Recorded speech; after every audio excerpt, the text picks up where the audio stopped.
BX1 +, toujours plus d'actu. Voilà, c'est la page culture de l'émission qui débute maintenant. On va vous parler d'une bande dessinée, ça s'appelle Urgence climatique. Il y a un sous-titre, le sous-titre c'est « Il est encore temps », point d'exclamation, comme un appel à agir. C'est Étienne Lécroard qui est le dessinateur et Ivar Ekland qui est co-scénaristes, qui est mathématicien, qui sont les auteurs de cette bande dessinée et qui sont avec nous. Je vais commencer avec vous, Étienne Lécroard. En fait, ça commence par un cauchemar, cette bande dessinée. C'est ça qui vous a donné l'idée de la faire ?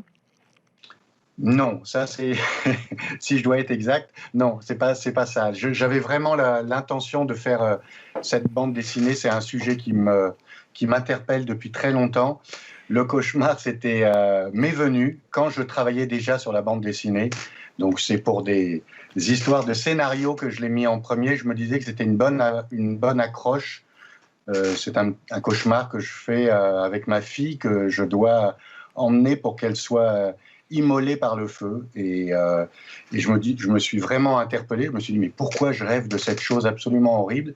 Et j'ai fait le rapprochement avec le fait que je travaillais sur le réchauffement climatique. Et en fait, on sacrifie, et on est en train de sacrifier les générations à venir, comme moi je le faisais dans mon cauchemar. Voilà, donc c'est la coquetterie ou l'astuce de l'auteur pour nous faire rentrer de plein pied dans le vif du sujet. Je vais m'intéresser à vous, Ivar Ekland. Vous êtes mathématicien, hein, donc plutôt un monsieur très très sérieux qu'on pourrait penser éloigné du monde de la bande dessinée. C'est important de vulgariser toutes les connaissances que vous pouvez avoir et toutes les connaissances que l'ensemble du monde scientifique peut avoir à destination du grand public. Vous la pensez pour qui, cette bande dessinée ? C'est pour des jeunes, des moins jeunes, pour ceux qui n'ont pas envie de se taper tous les rapports du GIEC ? D'abord, j'ai toujours pensé que si on ne peut pas expliquer ce qu'on fait, ce n'est pas la peine de le faire. Donc, il faut vraiment être capable d'expliquer. Alors, la BD, donc ces problèmes climatiques sont tout à fait importants. Et la BD, on est en Belgique, hein, alors la BD, elle est destinée aux jeunes de 7 à 77 ans. Voilà, donc c'est ça.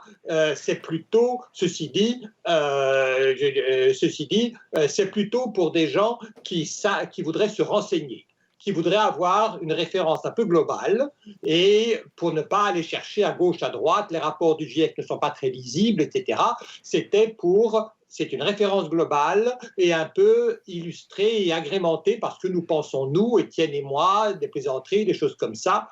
C'est une référence globale pour des gens qui sont concernés et qui veulent comprendre le sujet. Alors, il y a effectivement les codes de la bande dessinée avec le dessin, l'humour, de la dérision. On peut vous reconnaître d'ailleurs. Là, on vous voit à l'image. Ceux qui liront la BD vont reconnaître vos visages ou vos dégaines. Mais c'est malgré tout très sérieux et c'est découpé un petit peu en chapitres. C'est-à-dire qu'on va avoir un chapitre, par exemple, où on va parler de la production de l'énergie. Qu'est-ce que c'est que l'énergie ? On va avoir un chapitre qui est beaucoup plus positif, où on va nous expliquer qu'il y a quand même des alternatives ou des expériences qui sont menées de par le monde. Je voudrais qu'on s'arrête juste sur cette notion-là. Est-ce qu'il est trop tard ou est-ce qu'il est encore temps ? Si j'ai bien lu, Ivar Ekland, si j'ai bien compris, revenir en arrière, on ne pourra pas. Ce qui est juste encore possible, c'est ralentir le rythme, c'est bien ? C'est ça qu'il faut comprendre ? Revenir en arrière, on ne pourra pas, mais on peut essayer de faire autre chose. C'est-à-dire qu'on peut ralentir le rythme des gaz à effet de serre, on peut même éventuellement les diminuer.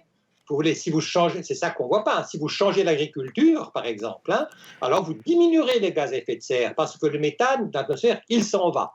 Donc, il y a des choses qui sont possibles, mais il faut changer le mode de production, il faut changer l'agriculture, il faut changer la manière dont on procède et il faut chercher de nouveaux rapports entre nous. Ouais. Il y a quelque chose de que moi j'avais rarement lu, mais qui est très très bien expliqué dans cette BD, c'est la théorie de l'effet de seuil, ce que vous appelez aussi la théorie des catastrophes, avec un autre mathématicien qui était votre professeur, si j'ai bien compris, qui est René Thom. Expliquez-moi ça en 20 secondes, de manière très pédagogique et très grand public. C'est quoi cette théorie des catastrophes et l'effet de seuil en termes de réchauffement climatique ? Eh bien,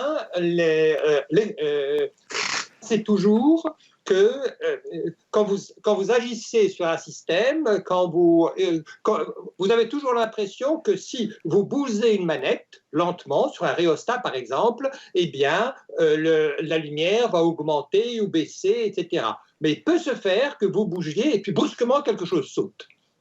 Vous voyez, on bouge lentement un paramètre, la température augmente lentement, et puis tout va bien, et brusquement il se passe quelque chose, et on va dans un régime complètement nouveau. Quelque chose casse, si vous voulez, on va ailleurs. C'est ça l'effet de seuil, et dans le cas du climat, eh bien, il y a beaucoup d'effets de seuil qui pourraient se produire. Par exemple,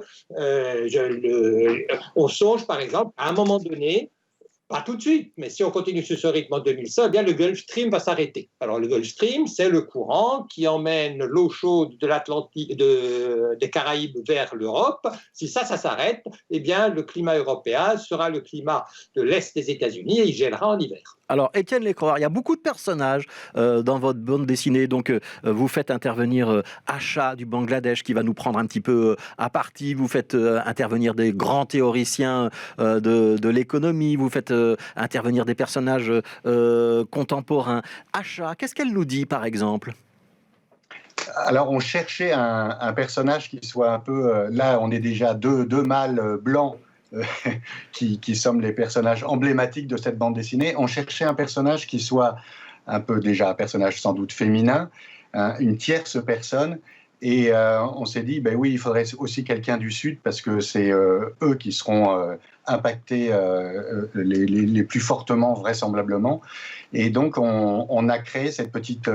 c'est comme une Greta Thunberg, mais du Sud.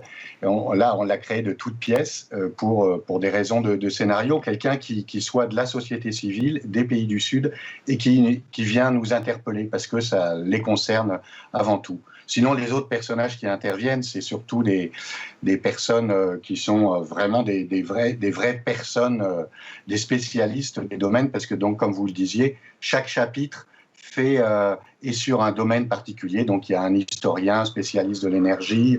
Enfin voilà, il y a un physicien, un biologiste. À chaque fois, c'est représenté par soit des vraies personnes, soit des personnes fictives qui introduisent chaque chapitre. Alors moi, j'ai lu la BD pendant tout un temps. Je me suis dit, oh là là, qu'est-ce que c'est négatif, qu'est-ce qu'ils sont en train de nous décrire, on va jamais s'en sortir.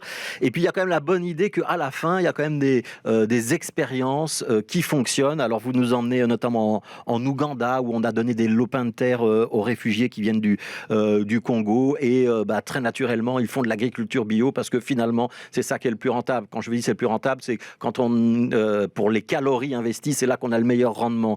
Et vous nous parlez aussi de la Suède et de la taxe carbone. Alors, la taxe carbone, l'ouvrage, il est fait en France, un peu pour les Français, mais quand on a parlé de taxe carbone en France, ça a donné les gilets jaunes. Comment ça se fait que les Suédois ont mieux réussi ? Expliquez-nous.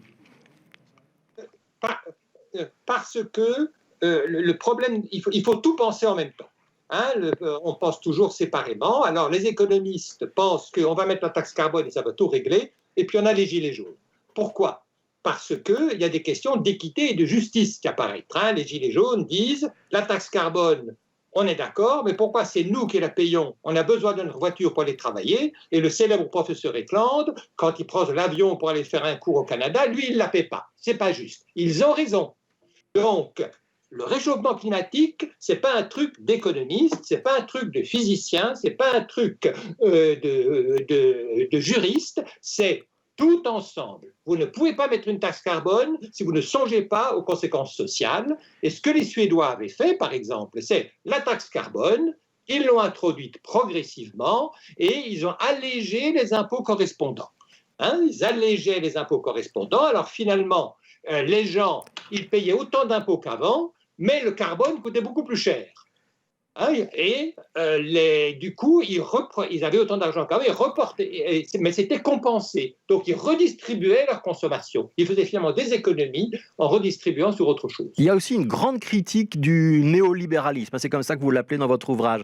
Est-ce que ça veut dire qu'on doit changer notre système économique pour y arriver ? Et dans la conclusion, j'ai lu que votre espoir, ce soit les nouvelles générations qui changent le système, parce que les leaders de l'ancienne génération, ils sont trop liés à cette perception économique du néolibéralisme. J'ai bien compris, c'est ça le message aussi au final ?